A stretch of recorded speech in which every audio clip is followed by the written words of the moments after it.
la valiente resistencia que ha emprendido el pueblo ucraniano debe ser respaldada por todas las sociedades y estados de derechos del mundo, y esto es una posición personal, pero creo que en lo particular nos preocupa, por lo menos a mí me preocupa, que puedan existir algunas vacilaciones por parte de gobiernos constitucionales y democráticos, como nos suele pasar acá en Argentina, porque a veces ese alineamiento o supuesto alineamiento sistemático a ciertas autocracias de América y del mundo nos ponen en una situación un poco compleja, y creo que debemos como comunidad, por eso hacemos esta conferencia desde la universidad pública, analizar de manera multidisciplinaria este conflicto, planteando siempre el sostenimiento y el respeto a la soberanía de los pueblos, aportando ideas para buscar soluciones alternativas y pacíficas a estos conflictos internacionales, buscando el bien común de nuestras comunidades, y para que el presente de nuestra Argentina,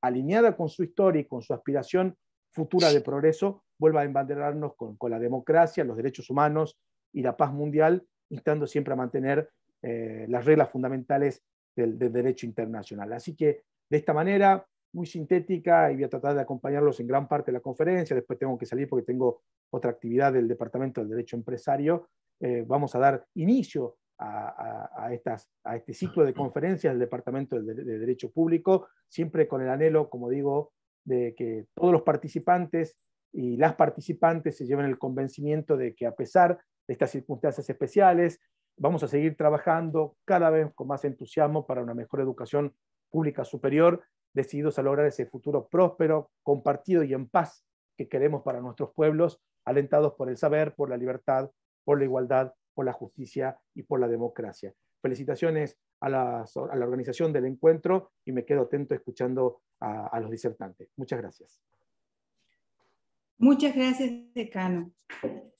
Convocamos a integrar el panel a 3 destacados referentes que intervendrán individualmente entre 15 y 20 minutos. Al finalizar todos, dispondremos de una breve ronda de preguntas y así concluiremos la actividad. Comenzamos.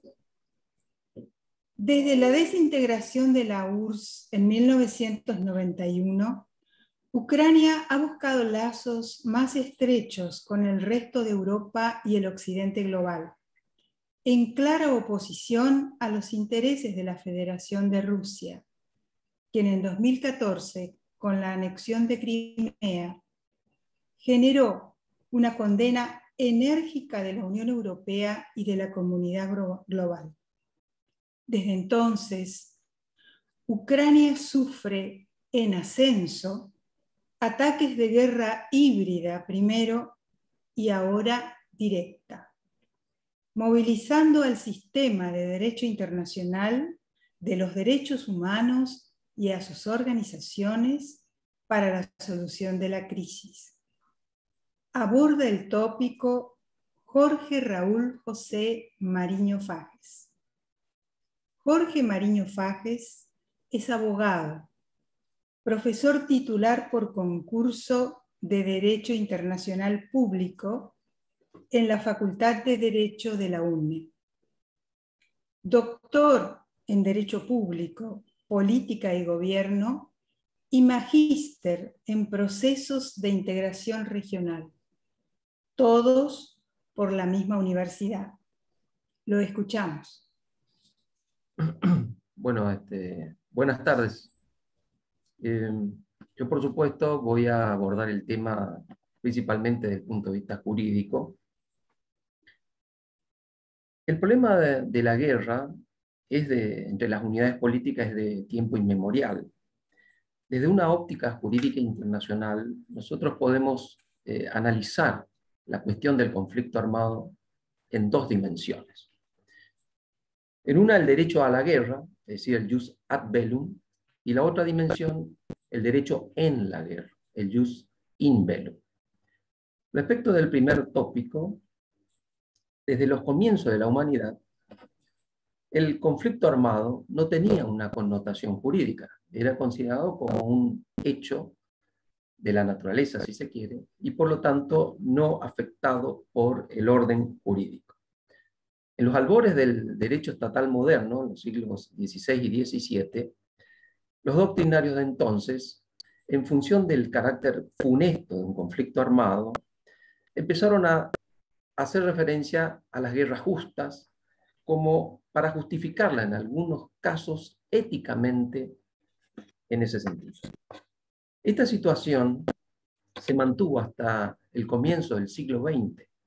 En la primera conferencia de la Paz de La Haya de 1899 y la que le siguió, en la segunda conferencia de la Paz de La Haya en 1907, por primera vez en un tratado internacional, en una de las convenciones, en ambas, hacen referencia a que en caso de conflicto entre las partes, o en caso de controversia entre las partes, harán estas todo lo que esté dentro de sus posibilidades, de emplear todos los esfuerzos que fueran necesarios para evitar el conflicto armado y resolvieran sus controversias internacionales por medios pacíficos.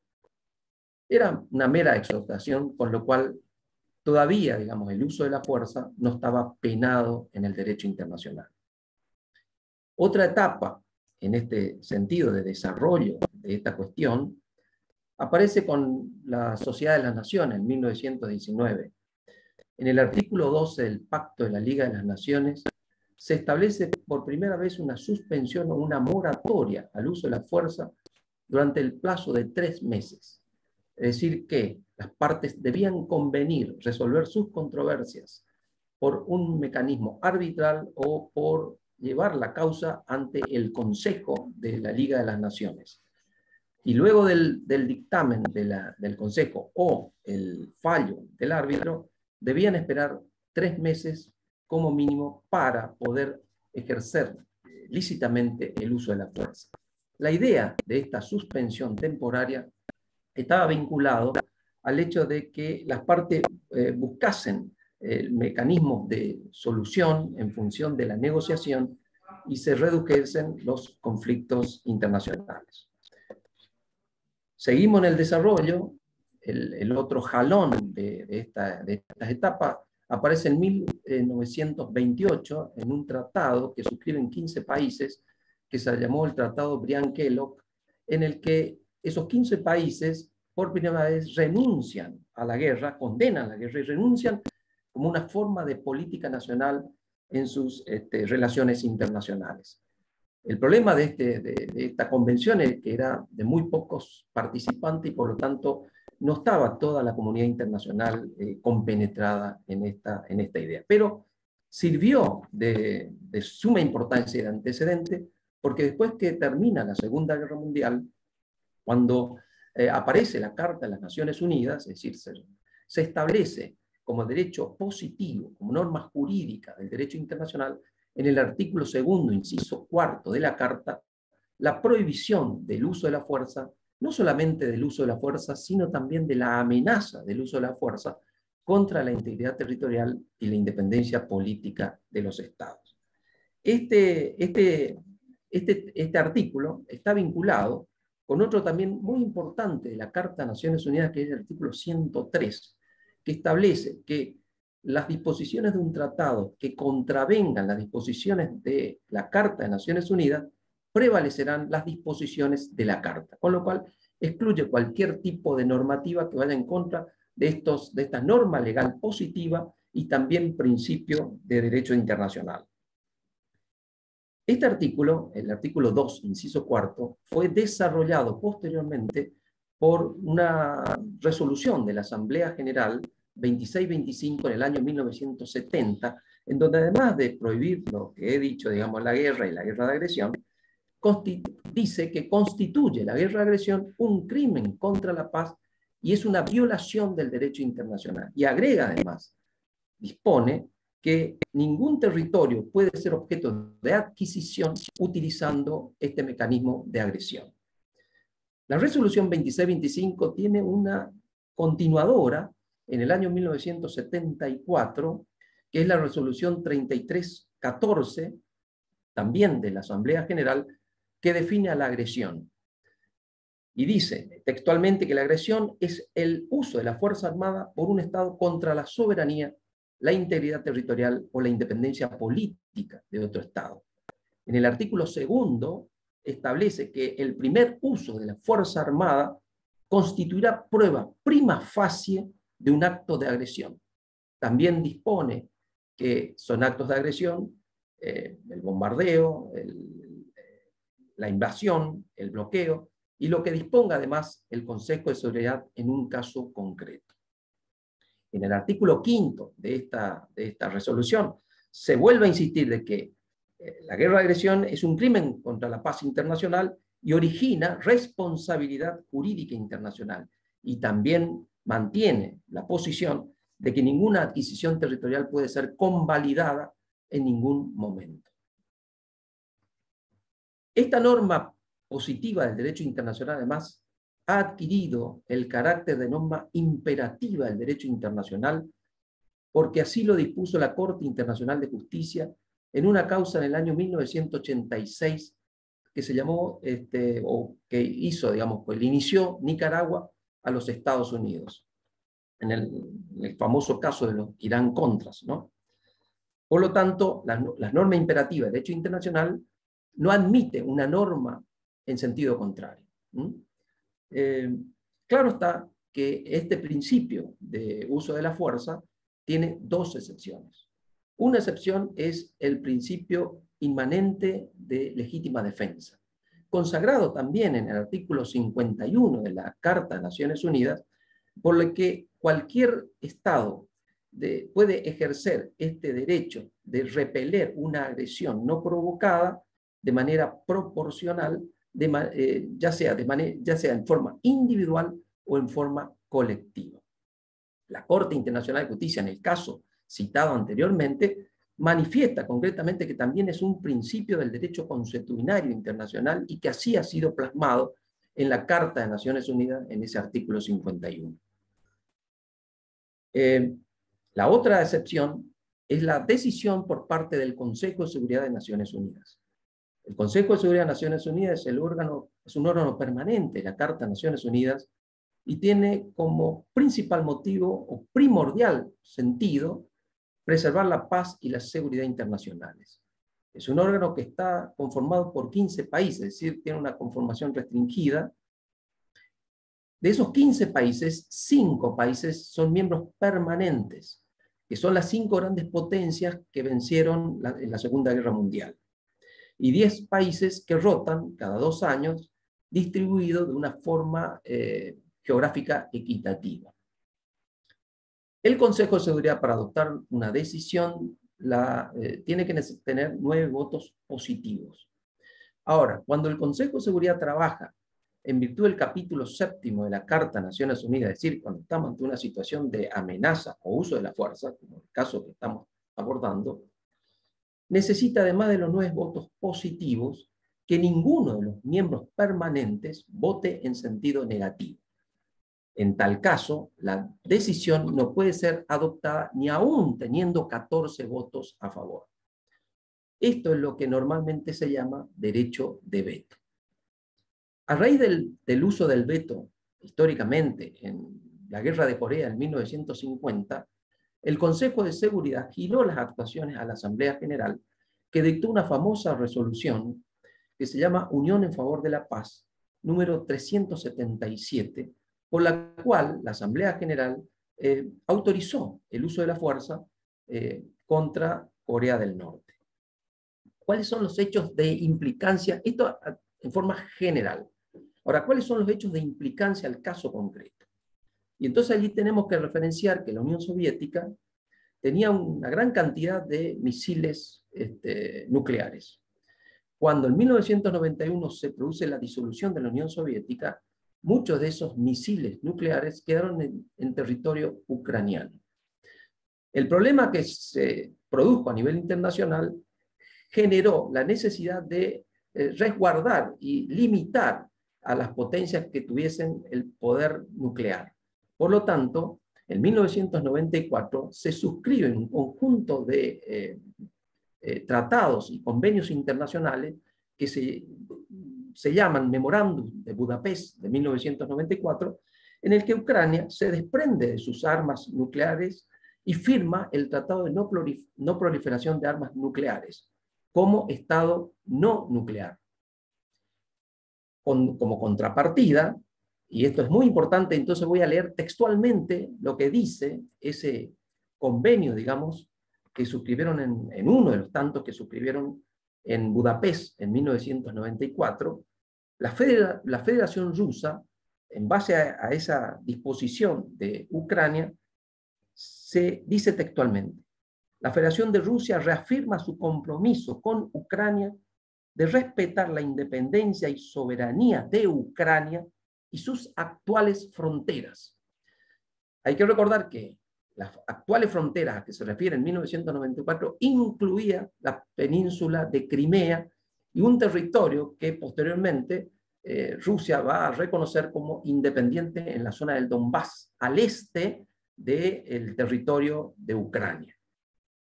Pero en el punto segundo de este memorándum establece que la Federación de Rusia reafirma su obligación de abstenerse de toda amenaza o uso de la fuerza contra la integridad territorial o la independencia política de Ucrania y de no utilizar jamás ninguna de sus armas contra Ucrania, salvo en defensa propia. Bastante elocuente es el tratado, ¿no? Bueno, sigue la historia. En el 2014, Rusia anexa Crimea. Por supuesto, el Consejo de Seguridad no puede resolver y la Asamblea General dicta una resolución 262, por el cual, por supuesto, rechaza el memorándum, la decisión de anexar Crimea y el referéndum que se había generado para que la gente de Crimea votase a favor de su pertenencia a la Federación Rusa. Al mismo tiempo que se producían levantamientos de separatistas prorrusos en el este del territorio ucraniano, en el Donbass, lo que obligó a que se suscribieran los acuerdos de Minsk, en la capital de Bielorrusia, en el año 2014 y 2015, y estos acuerdos fueron refrendados por el Consejo de Seguridad de Naciones Unidas por el número 2202 en el año 2015. Sin embargo, el 22 de febrero del 2022 de este año, la Federación Rusa reconoce como repúblicas populares a Donetsk y a Lugansk en la zona del Donbass y decide enviar tropas para garantizar su independencia. Es decir, ahí ya traspasa las fronteras reconocidas a Ucrania. 2 días después, el 24 de febrero, Rusia ya directamente bombardea y procede a la invasión concreta del territorio ucraniano que no estaba ni siquiera en discusión.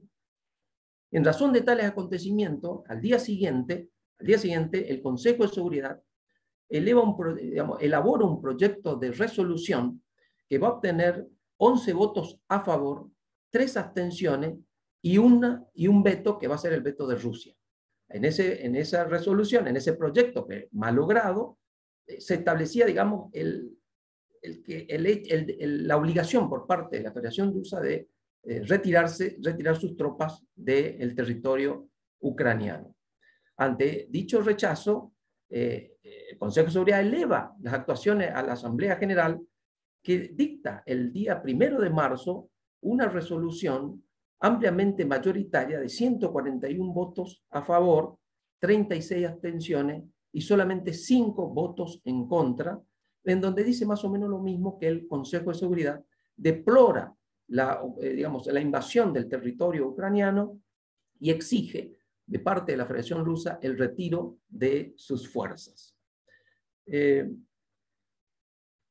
base a estas normativas legales vigentes, podemos concluir claramente que la Federación Rusa, al invadir el territorio de Ucrania, ha incurrido en un ilícito internacional por violación del derecho internacional conforme al artículo 2, inciso 4 de la Carta, las resoluciones 2625 y 3314 de la Asamblea General de Naciones Unidas, el memorándum de Budapest, o los memorándum de Budapest de 1994 y los acuerdos de Minsk de 2014 y 2015, refrendados por el Consejo de Seguridad por resolución 2022 de 2015.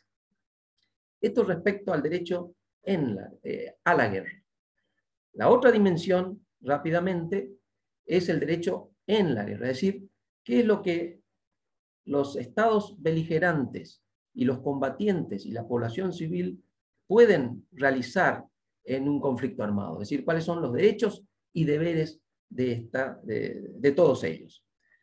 Antiguamente, por supuesto, cada estado trataba al enemigo de la forma que quisiese. Por lo tanto, en este punto, cualquier cosa era válida porque no había tampoco, en este punto, consideraciones de carácter jurídico. Los primeros doctrinarios del derecho internacional público en adelante, Francisco de Vitoria en el siglo XV, Francisco Suárez en el siglo XVI, Hugo Grocio en el XVII, etcétera, etcétera, sostenían que en un conflicto armado el principio rector era la necesidad. Es decir, todo aquello que fuese necesario para realizar por los estados para obtener la victoria final. Pero en el siglo XX se agrega a ese principio otro principio que es el principio del respeto a la humanidad. Esto está vinculado al derecho internacional humanitario a través de un conjunto de normas escritas que están en vigor y que básicamente voy a referenciar dos grandes grupos de convenciones. Las convenciones de La Haya de 1899 y 1907, los cuatro convenios de Ginebra de 1949 y los dos protocolos adicionales a Ginebra de 1977. Allí se encuentran entonces los derechos y obligaciones de las partes en el conflicto armado. Y dicen además, ambos grupos de convenciones refieren que en los casos en que no esté específicamente estipulado un determinado tipo de comportamiento, las poblaciones y los beligerantes permanecen o deben tener la garantía de el régimen de los principios del derecho de gente, los usos establecidos por las naciones, las leyes de la humanidad y la conciencia pública. En resumen, en la actualidad, en un conflicto armado, el carácter de la necesidad está vinculado a no realizar todo aquello que sea innecesario, aquello que sea superfluo y que sea meramente dañoso sin obtener ningún resultado. Con lo cual, lo que está permitido, seguramente el doctor Sánchez Mariño nos ilustrará mejor en este punto, es el objetivo militar. Eso sí se puede hacer. El objetivo militar consiste en lograr una ventaja militar en el campo militar de manera importante, sustancial y definida como se lo define. Ahora bien, y para ir ya terminando, la violación al derecho internacional humanitario y sobre todo las infracciones graves, de acuerdo al artículo 147 del segundo convenio de Ginebra de 1949, constituyen crímenes de guerra. Y los crímenes de guerra son reconocidos por el derecho consuetudinario como imprescriptibles. Y además se ha determinado por una convención internacional que se llama la Convención sobre la Imprescriptibilidad de los Crímenes de Guerra y de Lesa Humanidad, que se encuentra en vigor desde 1970 y que son partes ratificantes de este tratado, tanto la Federación Rusa, la Federación de Ucrania, incluso Bielorrusia. A título ejemplificativo, nada más, debo decir que en el derecho argentino, esta convención de imprescriptibilidad de crímenes de lesa humanidad es ley en la República Argentina, y no solamente ley número 24.584 en el año 95, sino que también ha adquirido el carácter de una norma constitucionalizada en base al artículo 75, inciso 22 de nuestra Carta Magna, por ley 25.778 del año 2003. De hecho, que la República Argentina también, desde el punto de vista de la imprescriptibilidad de los delitos de lesa humanidad y de crímenes de guerra, ha aplicado la Corte Suprema de Justicia de la Nación en el caso de Erich Priebke en 1995, cuando a pedido del Estado italiano concedió la extradición de este criminal de guerra que casi 50 años después de haber cometido esos crímenes en la Segunda Guerra Mundial. Para concluir, estos trágicos acontecimientos que estamos viviendo es sin duda alguna un grave retroceso, porque según los informes de la Human Security Center, hacía muchos años que no nos encontramos ante un conflicto armado de estas características, tradicional, convencional o clásico, y menos contra una democracia. Lo que parecería que todo el esfuerzo que la humanidad viene haciendo a través de los siglos para eliminar o mitigar las guerras y buscar soluciones a las controversias por medios pacíficos, no han sido suficientes todavía. Por lo que evidentemente estamos lejos aún de lograr la paz perpetua que preconizara Immanuel Kant en su memorable libro. Muchas gracias.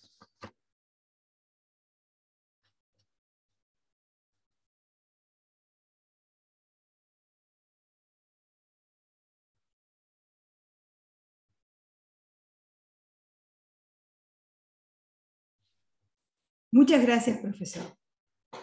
La intervención de la OTAN en el conflicto es clave. En 1999 amplía por primera vez su número de miembros e incorpora formalmente la facultad de intervenir en conflictos fuera de su área. Decisión que ya había adoptado, de hecho, durante la Guerra de los Balcanes entre 1991 y 2001. La intervención de Rusia es, cuanto menos, intrépida, por retornar sin tapujos a la antigua agenda soviética de ocupación territorial. Ucrania, por su parte, tiene el derecho soberano a determinarse y superar su condición de Estado pivote. Dimensiones estratégicas de decisiones políticas en tiempos de guerra. Aborda el tópico Horacio Sebastián Sánchez Mariño. Horacio Sánchez Mariño es coronel retirado del ejército argentino y veterano de Malvinas. Profesor de estrategia en la Escuela de Guerra y de tópicos de política mundial en la Universidad del SEMA. Doctor en Ciencia Política por la Universidad del Salvador y magíster en Ciencias del Estado por la Universidad del SEMA. Lo escuchamos. Muchas gracias, Dora, y agradezco a las autoridades de la universidad y de la Facultad de Derecho, y debo reconocer la emoción que siento en este momento de compartir con ustedes en este claustro, a pesar de que sea un medio virtual. Es un claustro que está identificado con la figura de mi padrino, el doctor Jorge Mariño Fages, padre, que seguramente su espíritu en este momento nos debe estar alumbrando y yo lo siento presente. Es también una gran alegría compartir con el doctor Jorge Mariño Fages, hijo, con quien estas cuestiones solemos discutir o conversar en reuniones privadas. Es muy interesante el planteo de Jorgito, porque en este momento todos ustedes están preguntándose, dentro de esa gran disciplina del derecho y de ese gran avance de la humanidad que es el derecho internacional público, ¿por qué un estadista probado y que ha demostrado una gran habilidad en el manejo del poder como Vladimir Putin llega a atreverse a romper con estas cláusulas y estos principios que perfectamente conoce? Bueno, él, desde el momento en que asume el poder, ha puesto de manifiesto un deseo de reconvertir toda la historia de Rusia en una renovación de aquella vieja historia de la Rusia original, salteando o dejando detrás lo desarrollado por la Unión Soviética. Es un hombre formado, obviamente, en la educación pura y dura de la Unión Soviética. Es un miembro de la KGB, es un ex espía soviético, que era uno de los organismos con más poder y con más capacidad dentro de las actividades de ese Estado multinacional. Él siempre ha mencionado la necesidad de restablecer lo que en el pasado, digamos en la época moderna, tomando como moderno aquello que explica por primera vez Maquiavelo de la razón de Estado, una necesidad de restablecer las esferas de influencia. Muy bien.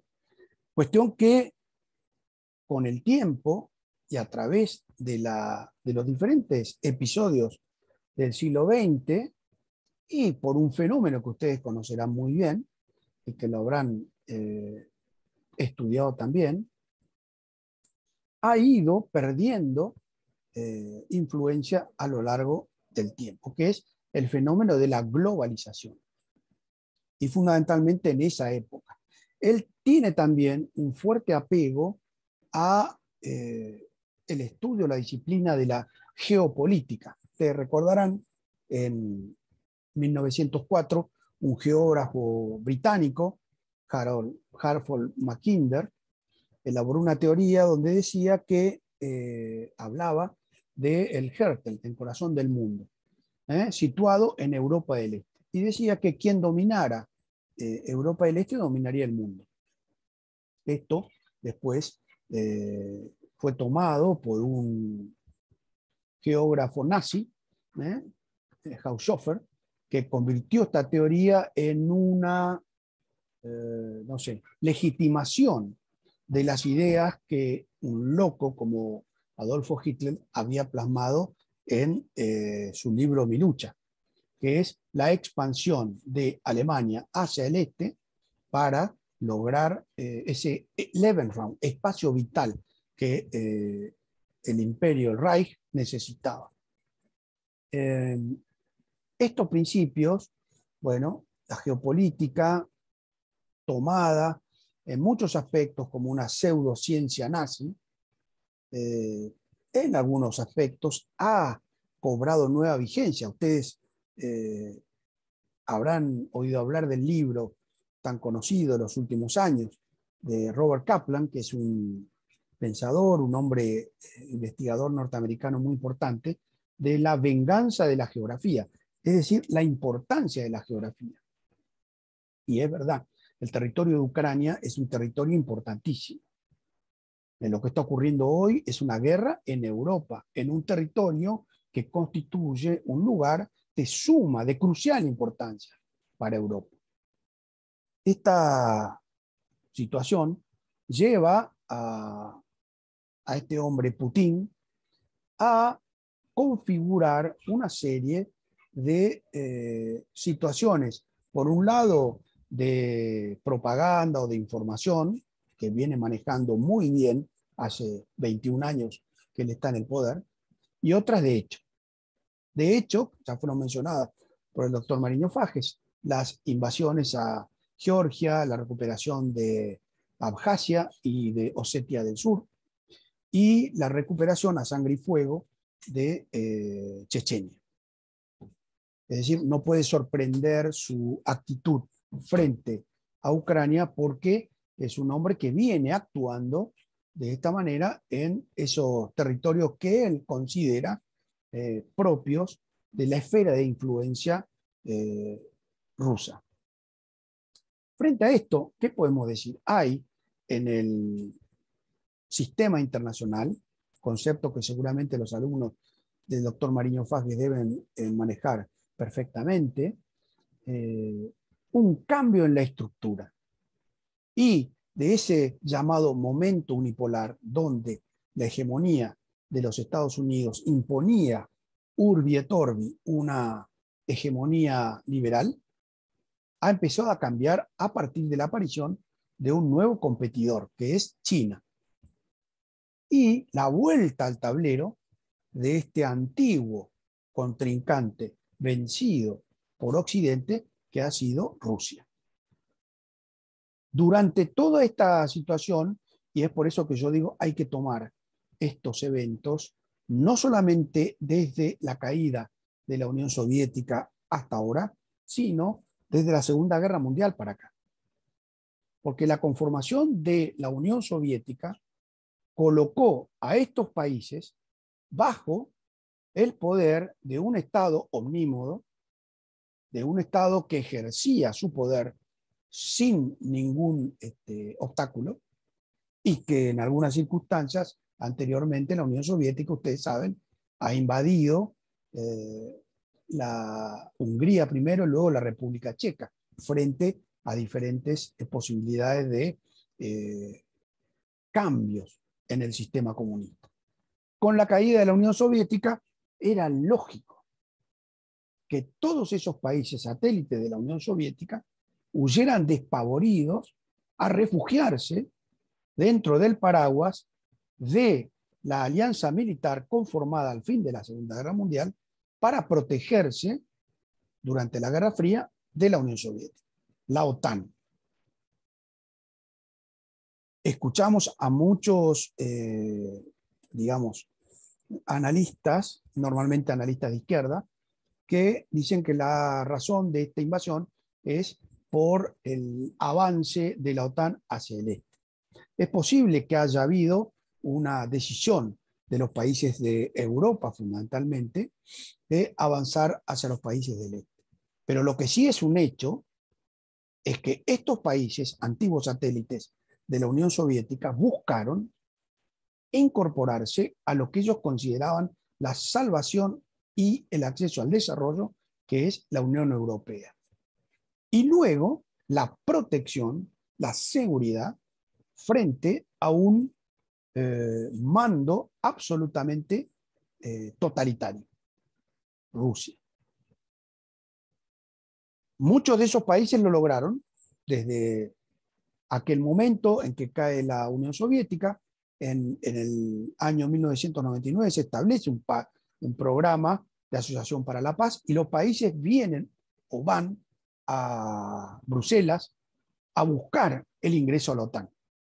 Y poco a poco, cumpliendo con determinadas normas que están dentro de ese modelo que el doctor Mariño Fages ha mencionado del internacionalismo liberal, a partir del pensamiento kantiano, ¿no? Y conforman una unión de repúblicas democráticas que se protegen a sí mismas. Y las normas o las reglas son aquellas que vienen desde el iluminismo, que perfectamente mi antecesor ha mencionado a través del avance en la legislación sobre el derecho de la guerra y el derecho en la guerra. Es esa cosmovisión iluminista que sostiene la vigencia de los derechos humanos, sostiene la vigencia de la democracia, sostiene la vigencia del Estado de Derecho. Todas cuestiones que durante el mandato de la Unión Soviética no existían. Así los países fueron avanzando hasta que en este momento hay 30, 28 más Estados Unidos y el Reino Unido. De esos 28, muchos de ellos fueron ex países de la Unión Soviética. Ucrania entre ellos.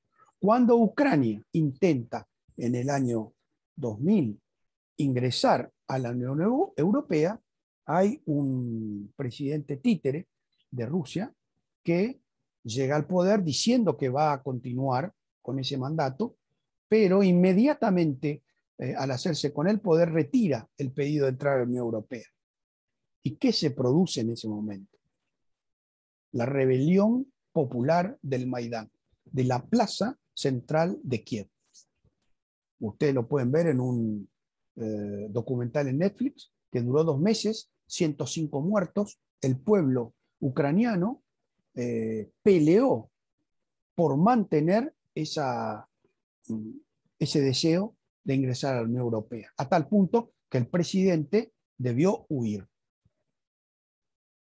Luego de eso, como consecuencia ya mencionada, la anexión de Crimea y el inicio de las tareas de guerra irregular en la región del Donbass. Ucrania está en guerra hace 8 años y tiene miles de muertos y más de 2 millones de desplazados de la zona del Donbass antes del inicio de esta invasión del presidente Putin. ¿Por qué el hombre en este momento toma la decisión? Bueno, desde el punto de vista estratégico, si ustedes me permiten, estas son cuestiones, ustedes saben, la estrategia no es una ciencia, es una praxeología, es una suma de conocimientos prácticos que uno toma de la historia y que pueden servir para comprender el momento, pero no tienen ningún valor científico. Es un grave error el que comete Putin al invadir Ucrania. Un grave error que lo ha dejado empantanado en una situación de la cual le va a costar mucho salir. Aún si gana el combate táctico, aún si cae Kiev y Zelensky debe dejar el poder, le va a ser imposible a Rusia establecer el control de un país de 40 millones de habitantes, de los cuales el 80% no quieren quedar bajo la esfera de influencia rusa. Y al mismo tiempo comete errores militares. No creo que sea de interés para este foro, pero una operación que él pensaba que se iba a culminar en 2 o 3 días, ya lleva 25 y están empantanados con problemas logísticos, con problemas básicamente de falta de personal. Es imposible pensar que uno va a conquistar un país de 40 millones de habitantes con 200.000 soldados. Y la etapa que se está viviendo ahora es el fin de aquella campaña y el inicio de otra campaña que va a ser sumamente sangrienta, sumamente dolorosa, y para la cual yo no creo que Rusia esté capacitada para llevarla a su fin de manera rápida, que es el combate urbano. Entonces, para terminar, me da la impresión de que este error, que no se sabe por qué un mandante que ha demostrado tanta habilidad en las últimas décadas, que se ha movido con equilibrio con China, con la cual estuvo enfrentado durante décadas y ha empezado a acercarse de manera paulatina, hasta incluso actualmente le vende armamento muy sofisticado. Y con Europa, a quien tiene prácticamente en sus manos porque le venden el bien que únicamente ellos pueden brindarle, que es el gas y el petróleo. Y por supuesto, ese equilibrio que antes tenía con los Estados Unidos. Ustedes habrán oído hablar de los enjuagues del presidente Donald Trump con el presidente Putin y las acusaciones de intervención de hackers rusos en las elecciones norteamericanas. ¿Por qué ha cometido este error? Bueno, es muy difícil de saberlo, es muy difícil saber cómo esto va a terminar. Lo cierto es que su decisión lo ha llevado a un punto donde va a ser muy difícil para Rusia salir. Rusia en este momento, desde el punto de vista de las comunicaciones, es una guerra que se ve a través del TikTok, a través del Twitter, a través de los teléfonos celulares, se ve prácticamente desde el escenario donde ocurren las cosas. Antes podían pasar estas cosas y nadie lo sabía.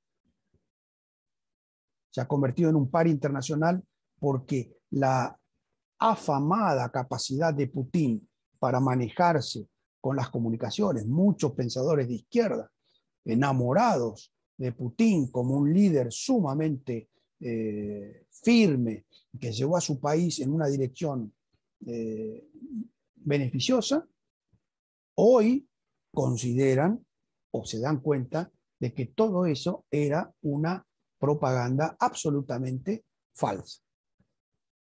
Bueno, este desenmascaramiento de Putin como líder es algo que también a él como mandante le va a costar en su marco interno.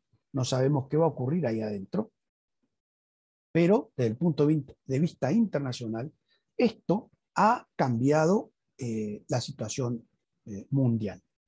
Cierro diciendo que la guerra en Ucrania es una guerra de Europa y que los países europeos están ayudando fuertemente con armamento y con diplomacia.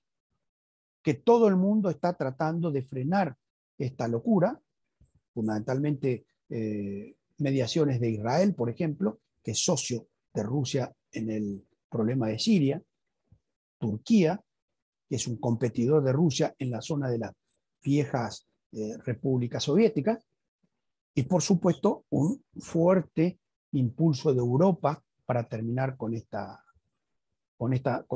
invasión.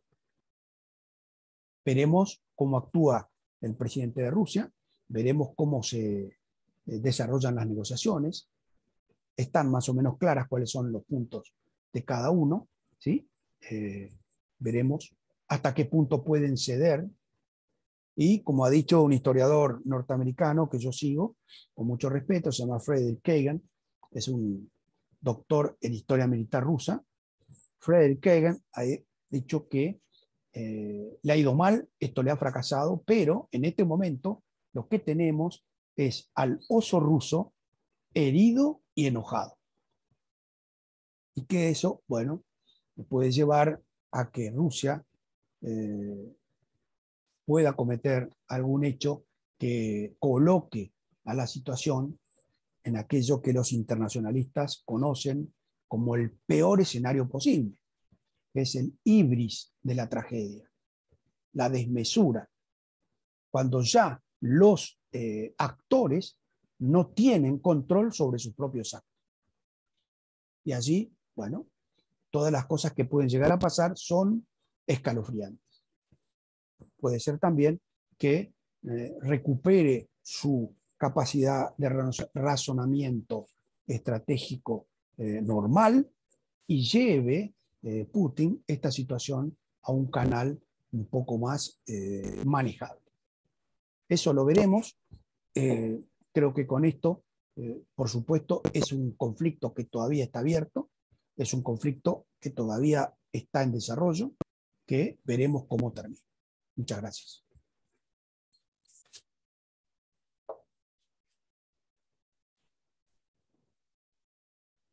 Muchas gracias, Coronel Sánchez Mariño.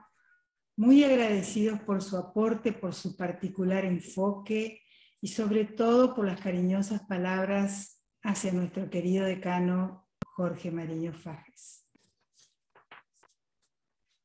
Observando el trasfondo cultural y humano de la guerra, se advierte que Ucrania y Rusia muestran una misma identidad, su sangre eslava, que se refleja en parte de su cultura y en su voluntad de organización territorial como Federación de Tribus Eslavas, el Rus de Kiev, a fines del siglo IX. Sin embargo, entre 1932 y 1934, el entonces gobierno de la URSS determinó una política de restricción alimentaria total para Ucrania, que costó la vida de muchos ucranianos y la emigración desesperada de otros. Muchos de ellos llegaron a la Argentina y hoy sus descendientes se abrazan a su origen en tiempo presente. Aborda el tópico Mirta Inés Buil. Mirta Buil es abogada y escribana por la UNE, máster en Derecho de la Integración Económica por la Universidad de París y El Salvador. Capacitadora permanente en proyectos de gestión y de planificación con perspectiva de género, en el Instituto Nacional de Administración Pública y en el Consejo Federal de Inversiones. Es descendiente directa de familia ucraniana, afincada primero en Formosa, luego en Corrientes y actualmente en Buenos Aires. La escuchamos. Gracias, muchas gracias. Dobry večer significa buenas tardes en ucraniano. Gracias a la UNE, que vuelvo, y a este Departamento de Derecho, que es un honor después de tantos años estar en el aula, primero como alumna y después como docente de Derecho Internacional Público, con el doctor Díaz Ulloque, de obligaciones, con el doctor Gil Iglesias. Imagínense, estamos hablando del año 83-84. Especialmente mi agradecimiento al doctor Álvaro Monzón, que hizo intermediario, y a la doctora Ayala para que podamos compartir estos momentos, estos minutos. Les voy a hablar con la emoción a flor de piel. Mis compañeros de facultad saben y han vivido que soy ucraniana, porque nosotros sentimos que este ius sanguinis nos atraviesa a todos, generación en generación. Ya sea que te llames López, Melis o Sarmiento, te sentís ucraniano. Mi abuela nació en 1912 y llegó a la Argentina con la segunda inmigración de ucranianos, en 1938, con tan solo 26 años. Venía de Ivanique, en la zona, justo en la puntita de Ucrania, que limita con Bielorrusia y con Polonia. Mi abuelo, un cosaco polaco, y mi abuela, ucraniana. Ambos llegaron a la Argentina después de 4 meses de venir en barco en tercera. Por supuesto, y se afincaron en el Colorado, en nuestro pueblo. ¿Y qué nos han transmitido y qué es lo que sentimos los ucranianos? Desde que Álvaro me propuso esto, comencé a preguntar a todos los integrantes de la colectividad que tenía presente qué sentían. Y lo que primero sentíamos es que se trata de una invasión injusta, desmesurada, como dijo el coronel Sánchez Mariño, y que estamos ejerciendo legítima defensa, como sostuvo el doctor Mariño Fages. Entendemos que esto nos duele profundamente y que nuestro pueblo se ha caracterizado por ser un pueblo casi siempre de mujeres fuertes criando hijos que vuelven a su tierra para combatir. Leía casos de ucranianos que están en Calafate, que se han ido a luchar a Ucrania. Un montón de voluntarios diseminados en el mundo, hijos de ucranianos, segunda y tercera generación, que sienten ese orgullo. Este es un pueblo que, como bien lo han señalado, ha sufrido permanentes invasiones y tiene que ver por su ubicación estratégica, por sus recursos económicos, porque como bien señala su bandera, que la tengo ahí atrás, que es de color celeste y amarillo, implica que el cielo es el límite y que esas tierras están llenas de trigo y girasol, que son el sustento de ese país. El oro del trigo ucraniano. ¿Cómo sentimos? Sentimos un desgarro en el corazón. Sentimos que vuelve a ser injusto y que es cierto, Ucrania perdió la oportunidad de pertenecer a la Unión Europea. Sin embargo, en cada uno de los ucranianos y de los que estamos fuera, porque la Argentina tiene 450.000 ucranianos, ya sea descendientes directos o indirectos. O sea que el 1% aproximadamente de la población argentina es ucraniana. Y somos la séptima diáspora en el mundo de importancia ucraniana. ucranianos. Ustedes se habrán cruzado a lo largo de su vida con un ucraniano, con un polaco y con un ruso y no nos pueden diferenciar. Pero sí les puedo contar que hay algunas diferencias que hacen a nuestras familias. La primera es la transmisión oral del idioma. Mi abuela era analfabeta. Y sin embargo, cuando llegó a la Argentina, aprendió el idioma y aprendió a escribir algo. Pero en mi casa, mi mamá y mi abuela hablaban ucraniano. Hablaban ucraniano permanentemente y nos invitaban a ir a pasar las vacaciones en Villa Bermejito, donde había una colectividad ucraniana, a participar de las festividades en el Día del Inmigrante, en Las Breñas, en Apóstoles, a hacer el colegio, a estar en un pensionado ucraniano, como en mi caso, para aprender las costumbres, el idioma, la lectura, para que se la pueda transmitir a mis hijos. Es tan fuerte la nacionalidad ucraniana que nos sentimos ucranianos independientemente de que hayamos nacido o no allí. La crianza nos da esa nacionalidad. Me decían cuál es el impacto que tiene para la comunidad. Inmediatamente que comenzó la invasión, porque sentimos que es una invasión, no una guerra, cada vez que uno habla con un ucraniano dice nos invadieron, y además estamos en desigualdad de condiciones, o como dijo Zelensky, que hace 2 días leí su publicación en Twitter, dice, no tenemos un vasto territorio, de océano a océano, ni armas nucleares. No llenamos el mercado mundial con petróleo y gas, pero tenemos a nuestra gente y nuestra tierra. Y eso es oro para nosotros. Esa sensación de que el capital más poderoso que tiene Ucrania es su gente, también lo vivimos nosotros. Decía que comencé a publicar algunas pequeñas cosas en Facebook, en Instagram, inmediatamente mucha gente que conocimos de Corrientes, de Chaco, de Misiones, de Buenos Aires, se contactaron para ver qué podíamos hacer para recibir refugiados ucranianos. ¿Cómo podemos hacer para poner nuestras casas a disposición, ocuparnos de los chicos, ocuparnos de todos esos que están desamparados y que necesitan un espacio? Sentimos una fuerte indignación y a la vez un profundo orgullo por la resistencia que está presentando el pueblo ucraniano ante este monstruo que es Rusia. Sentimos que en algún momento no alcanza con todo el apoyo internacional porque están muriendo cada vez personas más jóvenes, porque están muriendo cada vez personas que no tienen entrenamiento militar, pero sin embargo tienen un gran coraje para estar en las trincheras.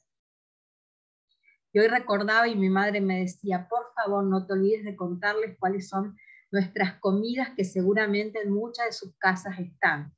Nosotros consumimos el borscht que es esa sopa hecha con, esa sopa colorada, ¿no? Y los judíos lo hacen dulce, nosotros lo hacemos salado. Consumimos el vareñique, que se ha popularizado en la Argentina, es típicamente ucraniano. Pero lo más importante que quiero que sepan, que en Ucrania, en ese país se gestó la rueda. En ese país se domesticaron por primera vez los caballos. Y esa invención de la rueda llega hasta nuestros días hoy. Nosotros, en cada familia ucraniana vas a encontrar algo con punto cruz. Vas a encontrar seguramente toda la tradición que va pasando de una generación a otra.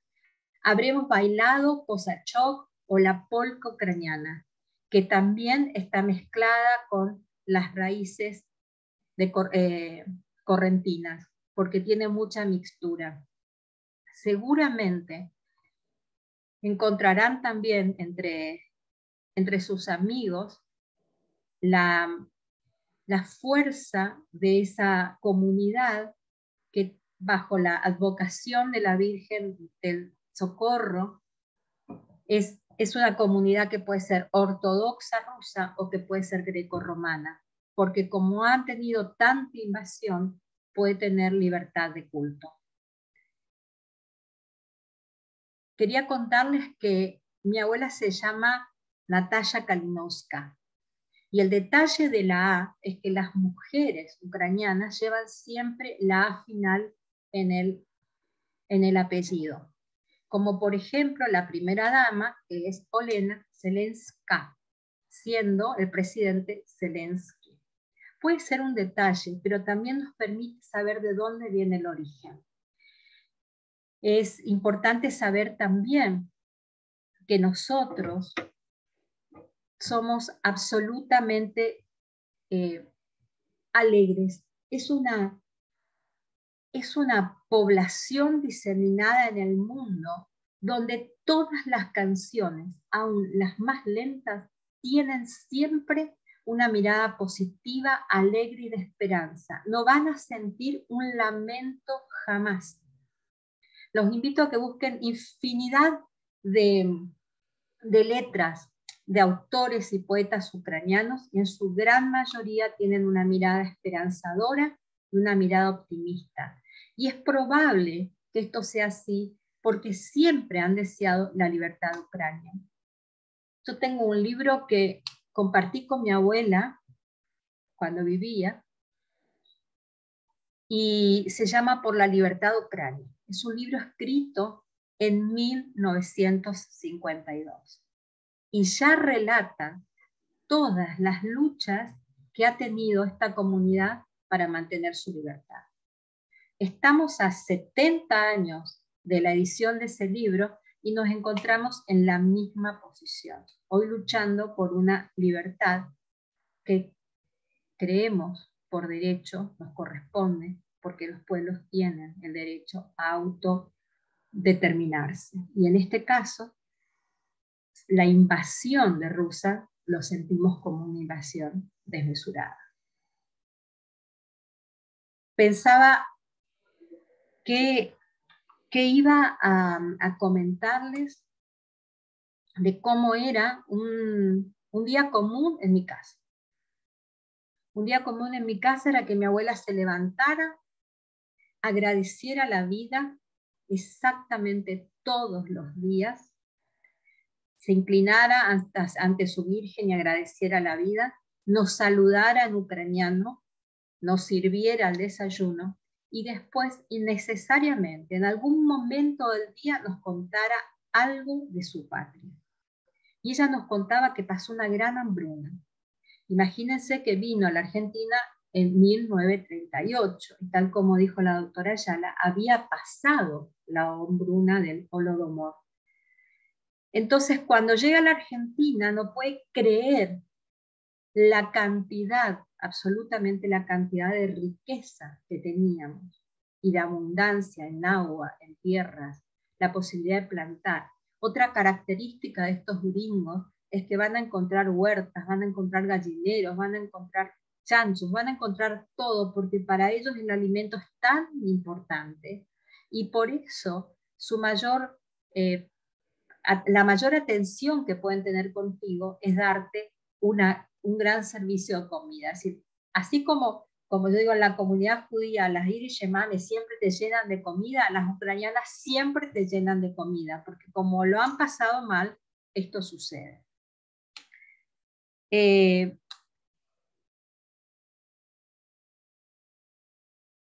En su gran mayoría,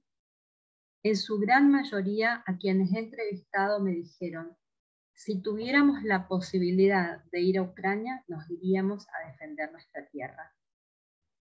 Mis hijos se apellidan López, sin embargo, desean y están tramitando la ciudadanía ucraniana y polaca. Y la particularidad es que la ucraniana no se transmite por las madres. Mi abuela es ucraniana, entonces la única opción que tienen es que pueden ser polacos. Mi abuelo fue un revolucionario polaco, un cosaco, y huyó de la guerra porque era perseguido. Entonces, bueno, tenemos una gran historia detrás para conseguir la documentación, porque es más fácil reconstruir una historia cuando alguien es un fugitivo. Lo cierto es que todas las personas con las cuales he conversado manifiestan que seguirán desde cualquier lugar del mundo manteniendo las tradiciones ucranianas, porque ucraniano se es por sangre, independientemente de dónde se viva.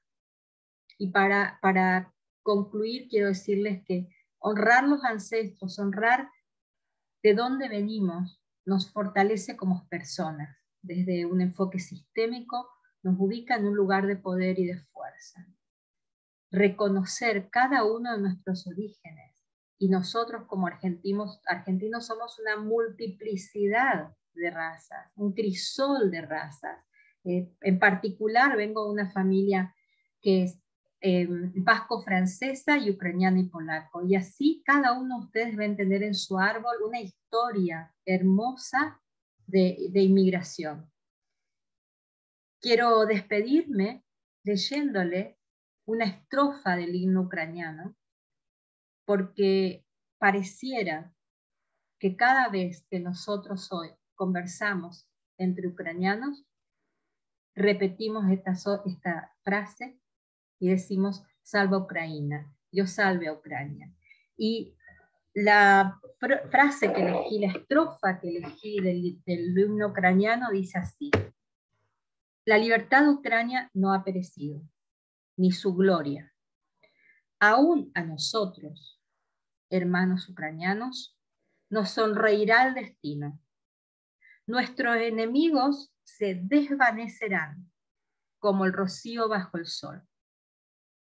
Gobernaremos nosotros, hermanos, en nuestra propia y libre tierra. Quiero destacar acá que aún el himno es un himno amoroso.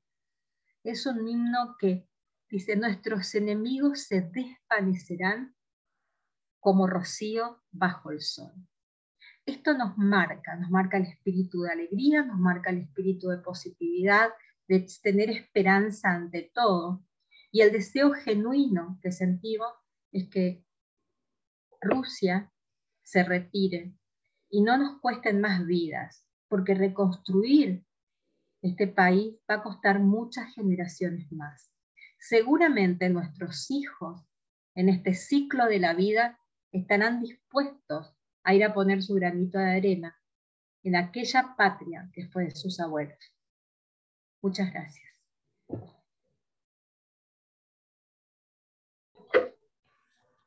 Muchísimas gracias, doctora Will, sobre todo por sus emotivos detalles sobre la identidad de su pueblo, y también porque evidentemente en la búsqueda de la libertad compartimos la idea de que el cielo es el límite. Muchas gracias.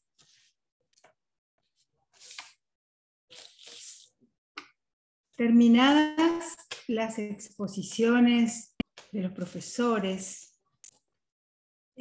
abrimos una breve ronda de preguntas para quienes quieran hacerlas. Van levantando la mano y hacen en voz alta. Pueden habilitar sus micrófonos.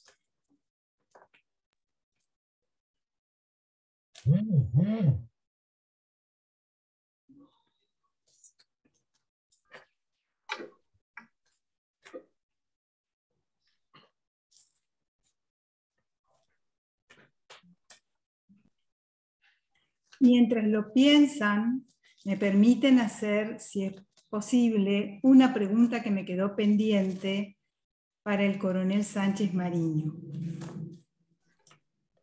Rusia tiene un poderío terrestre muy importante y al mismo tiempo está enfrentada a poderes marítimos de igual o similar porte. Gran Bretaña, Japón, Estados Unidos, la OTAN en sí misma. El presidente ruso describe en los últimos discursos esa situación como una única opción de salida para los rusos: conquistar o ser conquistados. En su opinión, coronel, ¿podría ser ese un rasgo de debilidad o de inseguridad para considerarse en un análisis estratégico?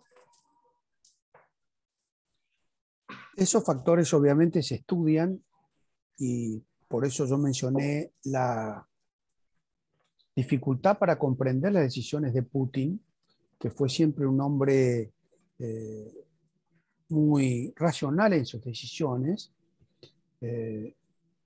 cómo o con qué rasgo de su personalidad llega a tomar esta decisión de invadir a Ucrania, que está en el corazón de Europa, y que obviamente él tendría alguna idea de lo que iba a significar esta invasión. Los imperios allende los mares, Estados Unidos, el Reino Unido, ahora han hecho una gran alianza con Australia, también otro imperio, otro país de fuerte poderío naval, porque el contrincante que está apareciendo está desafiando la hegemonía, quiere obtener la hegemonía en el mar del sur de China, en el Indo-Pacífico. Esta alianza entre Estados Unidos, el Reino Unido y Australia llamada AUKUS. Es decir, había un desplazamiento, un movimiento hacia el Océano Índico del futuro o posible conflicto. Sorprende el movimiento que hace el presidente Putin al invadir Ucrania, porque en este momento no existía para él ningún riesgo. De hecho, él estaba trabajando de manera, digamos, coordinada en el problema del Medio Oriente, de donde los Estados Unidos se estaban replegando. Lo mismo podemos decir de la zona de Afganistán, de donde los Estados Unidos y la OTAN ya se ha replegado. Entonces, ¿cuál es la razón por la cual él toma esta decisión? Bueno, hay cosas que son muy extrañas. Un gran analista internacional, colega, profesor del SEMA, se llama Fabián Calle, ha dicho ayer que, bueno, Putin ha demostrado tres rasgos de que algo está pasando ahí en el ápice del poder ruso. En primer lugar, él por primera vez va a una manifestación masiva en un estadio con miles y miles de seguidores. Esto es un rasgo que tiene que ver, y podríamos definir muy bien, con los métodos de los nacionalismos. ¿Mm? Esto también tiene que ver, incluso si vemos la guerra de los Balcanes, los grandes discursos de Milosevic, como el discurso de Gazemistán, etcétera, etcétera. Es un conflicto que tiene algunas características parecidas. Fundamentalmente, los líderes de la nomenclatura rusa, al ver que la ideología socialista había perdido vigencia en sus países, adoptaron o se volcaron a un programa que les daba muchos resultados, el programa del nacionalismo. Esa podría ser una de las razones de una decisión como esta de Putin. El segundo rasgo muy, muy extraño es una reunión de gabinete que tiene el presidente Putin con todos sus ministros, y él expone la necesidad de invadir Ucrania. En esa reunión, el hombre más informado de Rusia, el jefe de la inteligencia de Rusia, pone algunos reparos a lo que estaba diciendo el presidente. Y el presidente le llama la atención en público, esto está en los videos que seguramente en YouTube se pueden encontrar, en la última reunión de gabinete antes de la invasión, que muestran que algún problema existe en la cúpula que domina Rusia, fundamentalmente alrededor de Putin, que es un hombre que se sabe que es muy paranoico, que es un hombre que se sabe que está normalmente solo, que toma decisiones con muy pocas personas, ¿no? Pero sorprende que en un momento donde el cambio de la estructura internacional llevaba a pensar que Putin podía, como inició, por ejemplo, iniciar conversaciones para una alianza más fuerte con con la China de Xi Jinping, que es otro régimen totalitario que ha entrado en etapa de revisionismo como opuesto a aquellos que quieren mantener el statu quo. Es un poder que ha, digamos, tomado la decisión de salir a disputar, digamos, poder con los Estados Unidos, y ha cambiado muchas cuestiones, como por ejemplo del avance sigiloso de China a el desarrollo de armas modernas, etcétera, una flota, todas cuestiones que China no venía haciendo. Bueno, esta invasión de Ucrania sorprende porque probablemente, yo creo, puede ser, que haya subestimado la reacción de Occidente. Cierro diciendo que Europa no estaba, digamos, de ninguna manera amenazando la seguridad de Rusia. De hecho, esta actitud de invadir Ucrania ha logrado el efecto contrario. ¿Por qué? Porque los países de Europa han empezado, primero se ha cohesionado la Alianza Atlántica, la OTAN, mañana lo veremos, mañana hay una reunión cumbre en Bruselas de la OTAN, y por ejemplo Alemania, que era un país pacifista, un país progresista, un país de la posmodernidad absoluta, que había abandonado toda pretensión de realismo en relaciones internacionales, ha llevado el gasto del Producto Bruto en materia de defensa a convertirla en el futuro próximo en la tercer potencia, en gastar 150.000 millones de dólares. Van a gastar en armamento Alemania, que era un país pacifista. Es decir, el análisis estratégico que el presidente Putin venía demostrando ha sido absolutamente cambiado en esta decisión de la invasión de Ucrania. Es muy difícil estar en la cabeza de Putin, es muy difícil conocer los planes, saber por qué, qué ocurrió, qué ocurre ahí adentro. Normalmente los países totalitarios tienen este tipo de problemas. Como no hay un accountability, los líderes no están obligados a decir por qué hacen las cosas, lamentablemente es muy difícil. Hay que imaginárselo. Muchas gracias. Tengo una pregunta en el chat y sería la última. Y entiendo que está dirigida por el contenido al doctor Mariño Fages. Dice así: ¿podría decirse que las instituciones de control como la ONU han cedido a la postura de los miembros principales?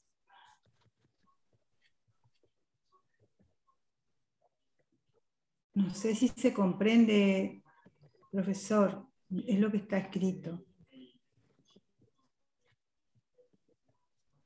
Supongo que la pregunta está ligada a los 5 miembros permanentes del Consejo de Seguridad, seguramente, creo.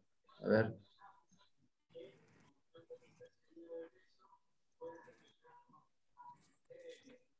Bueno,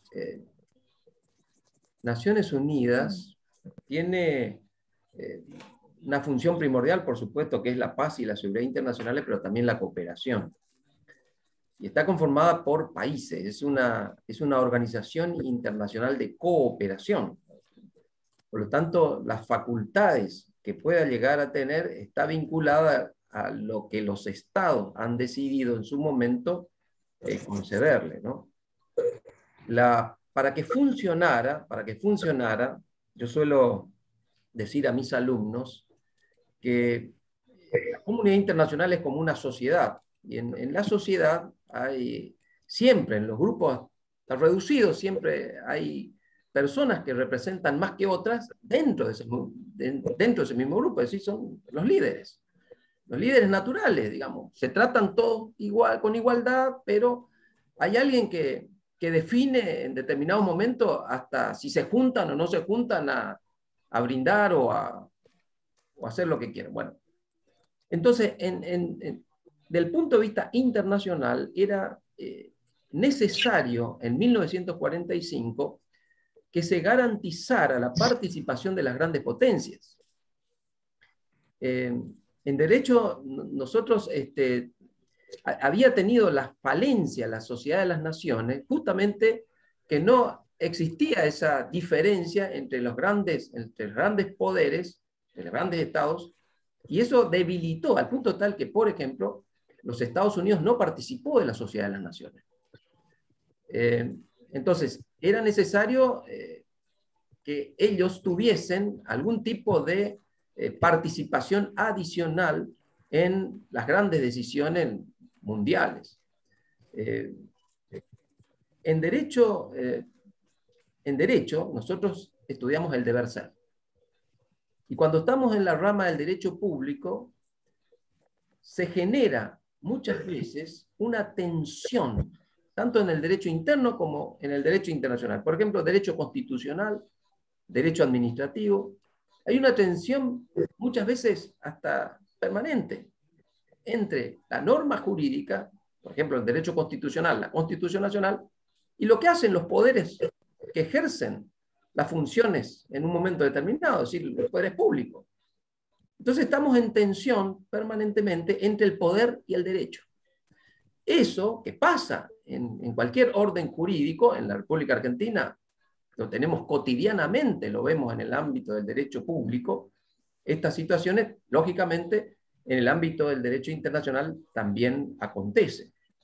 Por ende, es una situación que no es fácil de definir, digamos, el concepto de igualdad, de hecho que se parte del principio de igualdad soberana, en el artículo 2 de la Carta de las Naciones Unidas, parte, digamos, de la igualdad soberana de los Estados, pero hay una realidad de hecho que implica que haya países que tienen mucho mayor relevancia que otros en el escenario internacional, y por lo tanto entonces se produce esas tensiones. Hay propuestas en la Carta de Naciones Unidas de modificarla. Por ejemplo, es muy difícil eliminar el derecho a veto, y se busca por otra vía, digamos, acotarlo un poco más, pero eso son solamente proyectos que están, digamos, en vigencia. Pero independientemente de la cuestión jurídica, hay una cuestión fáctica que no existía hacia 1945 que acontece en la actualidad.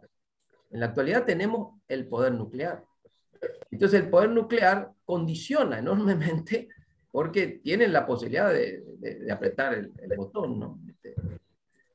Yo no sé si respondí a la pregunta, si se puede en un país de Naciones Unidas, sí, claro está.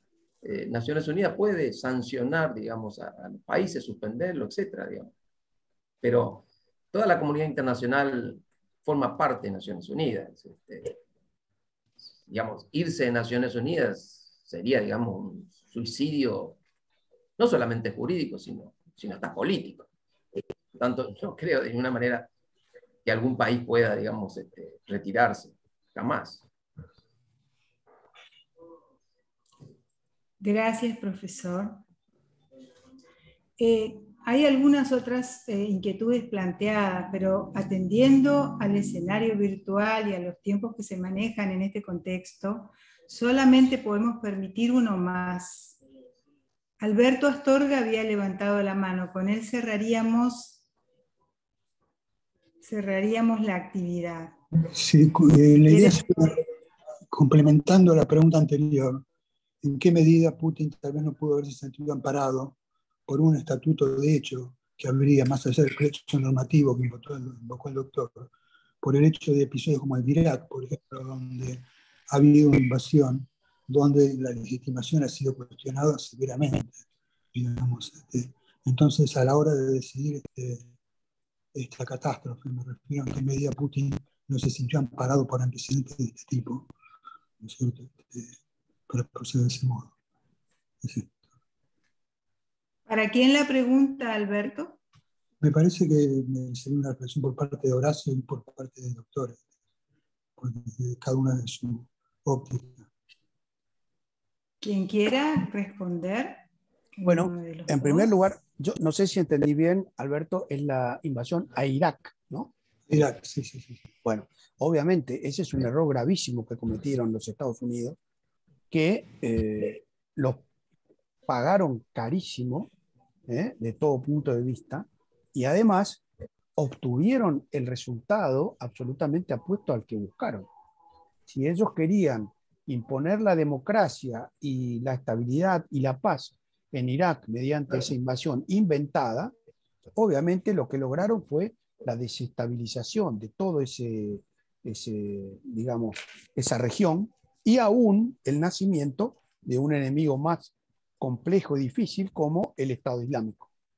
Es decir, si Putin, como pensador estratégico, y yo tratando de pensar en este marco, pensó o tuvo en cuenta que era una acción que lo autorizaba a invadir Irak porque otra potencia como Estados Unidos, a invadir Ucrania, otra potencia como Estados Unidos invadió Irak, razonó muy débilmente, porque tenía los resultados de la invasión de Irak a la vista. Los tenía y vio en qué resultó eso y en qué resultó también la invasión de Afganistán. Amparado jurídicamente, se lo dejo al doctor Mariño Fages, pero me parece que tampoco. Usted sabe muy bien, vos sabés muy bien, Alberto, que en el momento de invadir Irak, los países de la vieja Europa no acompañaron a Estados Unidos y las Naciones Unidas no le dio mandato para invadir Irak. De hecho, los países más importantes de Europa se opusieron, entre ellos Francia y Alemania. Así que si esa fue la visión que tuvo como estratega Putin, muestra nuevamente que su razonamiento está muy debilitado.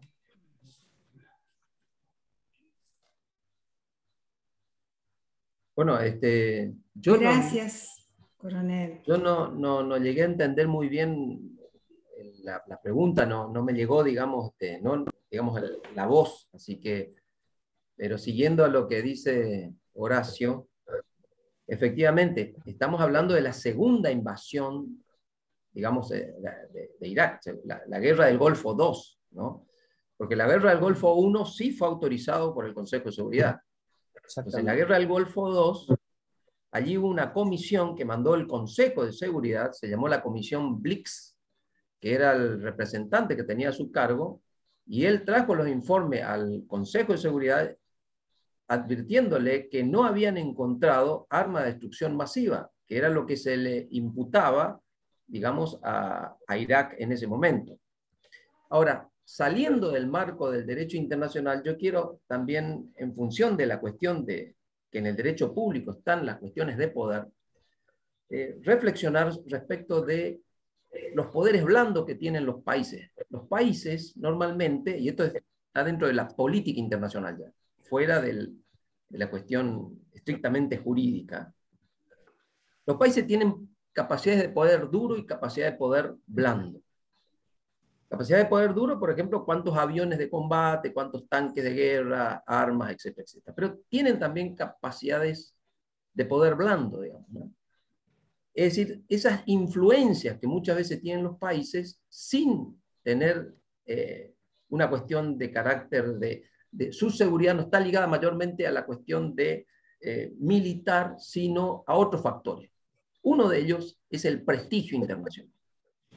El prestigio internacional determina muchas veces también que hay países que, aún con su debilidad militar, sin embargo, tienen una gran fortaleza en la comunidad internacional que se les reconoce y que cualquier atentado contra su seguridad interna, digamos, afecta a la comunidad internacional en su conjunto.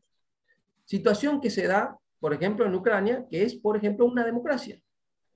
Entonces, no es lo mismo, digamos, del punto de vista jurídico sí, pero es un atenuante muchas veces cuando un país está gobernado por un tirano, como era el caso de Saddam Hussein, que por lo tanto entonces no tuvo tanta, digamos, reclamos internacionales como en este caso.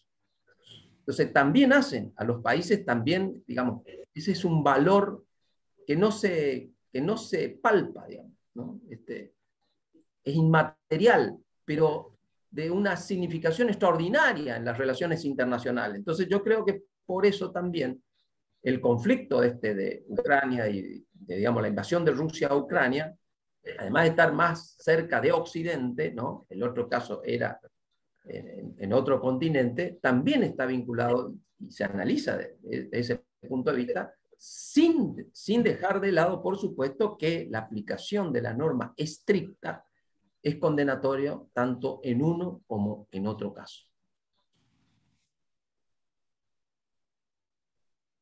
Gracias.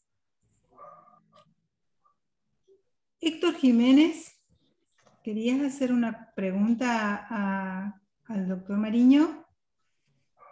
Es nuestro director adjunto, el doctor Jiménez es nuestro director adjunto en el Departamento de Derecho Público.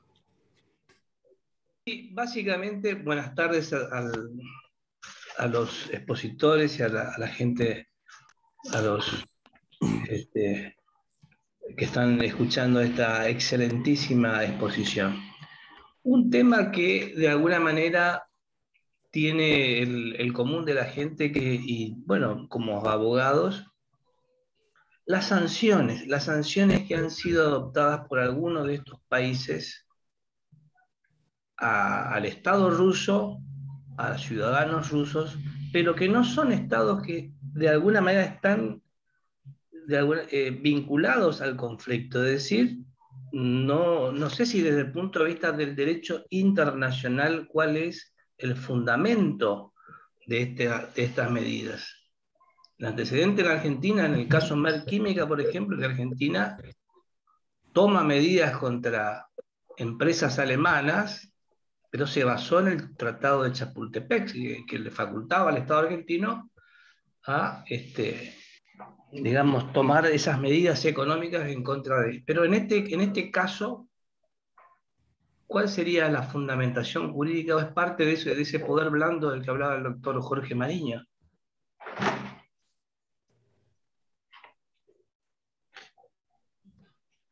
¿A quién preguntabas, Héctor? Y te preguntaría ¿A cualquiera? a Jorge o a cualquiera, también el doctor Horacio, también si quiere dar su opinión. Dale, Horacio. Bueno, esta actitud de Rusia ha generado un repudio internacional de tal, digamos, envergadura, de tal estruendo, que la mayoría de los países lo ha condenado. Yo lo pongo como un ejemplo de la falta de sensatez por parte de quienes tomaron la decisión de invadir Ucrania. Y al mismo tiempo, la actitud de Ucrania, si usted me permite, la actitud del presidente Zelensky, la actitud del pueblo ucraniano, ha sido tan ejemplar y ha llamado tanto la atención del mundo que es imposible quedar fuera de la condena. De hecho, yo creo que el presidente Zelensky ha demostrado una capacidad para llevar adelante la comunicación, la información. Ha manejado ese soft power de una manera tan extraordinariamente brillante que ha sido aplaudido en el Parlamento Europeo, en el Parlamento de Londres, en el Congreso norteamericano. Y es hoy, si usted me permite, esta es una opinión muy personal, un líder absolutamente respetado, admirado por todos los líderes del mundo. Entonces, conociendo esta vieja historia de David y Goliat, tenemos a Ucrania como el David que está siendo atacado por un poder abrumador como el de Rusia y que le está ocasionando daños tan espantosos que están a la vista, como por ejemplo la muerte y la destrucción de ciudades completas, la muerte de civiles, de familias, etcétera, que eso produce internacionalmente una reacción que, bueno, de profunda condena. A Alberto Astorga le digo que de ninguna manera mi opinión anterior significa que yo justificara las actitudes de otro poder que ejerció o lleva adelante una invasión, por más que tuviera, digamos, intenciones buenas, que yo creo que las intenciones de tomar Irak eran bastante personalizadas también, del grupo de poder neoconservador que en ese momento estaba al mando de los Estados Unidos. Pero también allí tenemos la ventaja como países democráticos de que los dirigentes deben rendir cuentas de sus acciones. Gracias, Horacio. Agregando a tu pregunta, Héctor, yo no sé, yo no conozco, porque habrá que ver en cada legislación interna cuál es el tratamiento que su derecho interno determina el comportamiento de una situación de guerra, digamos, de conflicto armado. Eso habrá que ver. Ahora, lo que uno puede observar en función de esta defensa es que muchas empresas privadas, sin necesidad de tener bajo el influjo de ninguna norma interna, sanciona, digamos, el comportamiento de la Federación Rusa, retirando sus empresas sin que, digamos, a Google, a Facebook, no le pidió el gobierno ni la comunidad internacional, no le ha pedido que se retiraran. Automáticamente toman una decisión ética, moral, de que ese comportamiento está rompiendo la convivencia internacional. Y en este mundo globalizado, que es diferente al mundo de la posguerra, de la Guerra Fría, digamos, está absolutamente interconectado. Por eso también, seguramente, del punto de vista del sistema bancario internacional, que también le han, digamos, cortado, seguramente debe tener las normas que exigen a los miembros que participan de los intercambios comerciales un determinado comportamiento, que este comportamiento tira por tierra toda cuestión racional de resolver por medios pacíficos, con lo cual una gran cantidad de medidas están siendo adoptadas de forma unilateral por cada una de las empresas globales que existen. Por ejemplo, se retiró McDonald's. Entonces, es una sanción al comportamiento de un Estado que está quebrando el sistema internacional, digamos, solución pacífica. O sea, lo están encerrando en ese sentido a Putin, digamos. Y los crímenes eventualmente que cometan, que vemos por televisión, que por supuesto deberán ser probados y deberán ser ejercitados ante los tribunales nacionales competentes o lo que fuera, son imprescriptibles, con lo cual, digamos, yo no entiendo, no estoy en la cabeza de Putin, ni sé, siendo una persona aparentemente racional, pero la historia de la humanidad nos enseña también que ha habido permanentemente personajes de muy alto poder y han tomado decisiones alocadas y que después tendrán, digamos, o no, veremos, algún tipo de sanción del punto de vista normativo. Muchos de los jerarcas rusos, estos comandantes que han cometido delitos o crímenes de guerra, que uno lo ve, digamos, como un tanque, que yo he visto un tanque que le tira 2 disparos a un auto, se ve filmado por un celular, un auto civil. Y en el auto había gente porque el auto frena y un tanque que llega a la esquina se da cuenta de ese auto, lo ubica, digamos, el cañón y le hace 2 disparos y por supuesto el auto queda totalmente destruido con gente allí.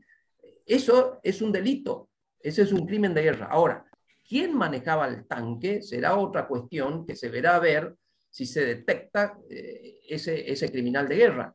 Lo mismo que también si efectivamente hay órdenes por arriba de que no se respete a la población civil o no se respete a los combatientes que renuncian a las armas, o sea, que se rindan. Lo mismo que el bombardeo a una ciudad abierta, también es un crimen de guerra. Entonces veremos, esto se verá. Hoy yo hice mención justamente por esa circunstancia al caso de Eric Pep, que después de 50 años tuvo su condena.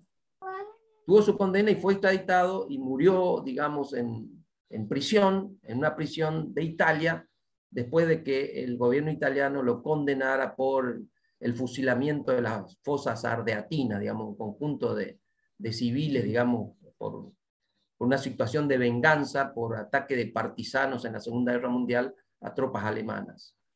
Entonces, veremos qué es lo que va a pasar, cómo se va a desenvolver, y muchas veces también el derecho se queda, digamos, imposibilitado de cumplir con su rol, que es un ideal de la aplicación de la justicia, ¿no? Agregaría dos acciones que muestran que esta es una guerra del siglo XXI.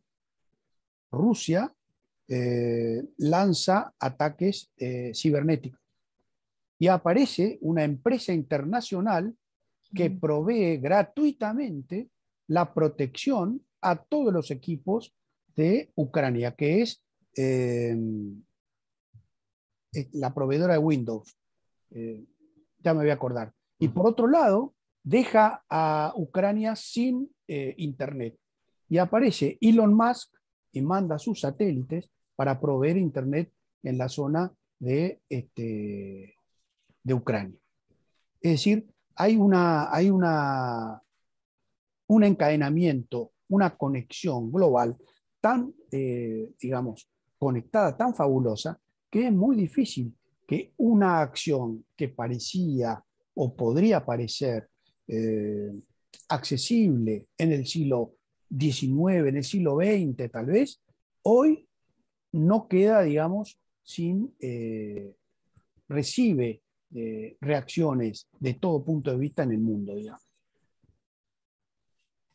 Muy bien, a ambos muchas gracias. La Doctora empresa, Will, perdón, es Microsoft, sí. Perdonen mi edad. Está bien. Doctora Will. Una aportación muy chiquita. Las secuelas de la guerra física en las personas tal vez la podamos reparar. La reflexión que hacemos las mujeres es que la responsabilidad de estas abuelas, de estas madres, de estas esposas, de estas hermanas que han salido de Rusia, que son más de Ucrania, que son más de 10 millones de personas, les cabe la responsabilidad de curar estas secuelas del alma. Por eso la gran reflexión de la comunidad ucraniana en todo el mundo es que tenemos que abrazar a estas familias para que ese tránsito sea cada vez más lento. Y como decía Gandhi, para terminar los escuchaba y decía, qué absurdo todo esto que nos está pasando. Gandhi alguna vez dijo, ¿cuáles son los factores que hacen que el humano actúe, que destruyan al ser humano? Y él señalaba que la política sin principios es uno de esos factores. Gracias, Dora. Bien. Muchas gracias, Mirta. Muy bien. El diálogo ha sido casi tanto o más fructífero que las exposiciones de cada uno de los panelistas. Entendemos que por el límite, como les decía, horario, vamos a dar por finalizada la actividad, no sin antes bosquejar quizá alguna otra actividad relacionada con esta, teniendo en cuenta la urgencia de los acontecimientos. El Departamento de Derecho Público de la Facultad de Derecho, en la persona de su directora, la doctora Mirta Sotelo de Andró, y todos los miembros, los profesores miembros del departamento, agradecemos profundamente, sobre todo, la participación, en primer lugar, de los profesores externos, el coronel Sánchez Mariño y la doctora Will, como así también de todos los profesores que están presentes y de los estudiantes, que sin ellos no sería posible transmitir mensaje alguno para la universidad. Muchas gracias a todos. Gracias a todos. Hasta luego.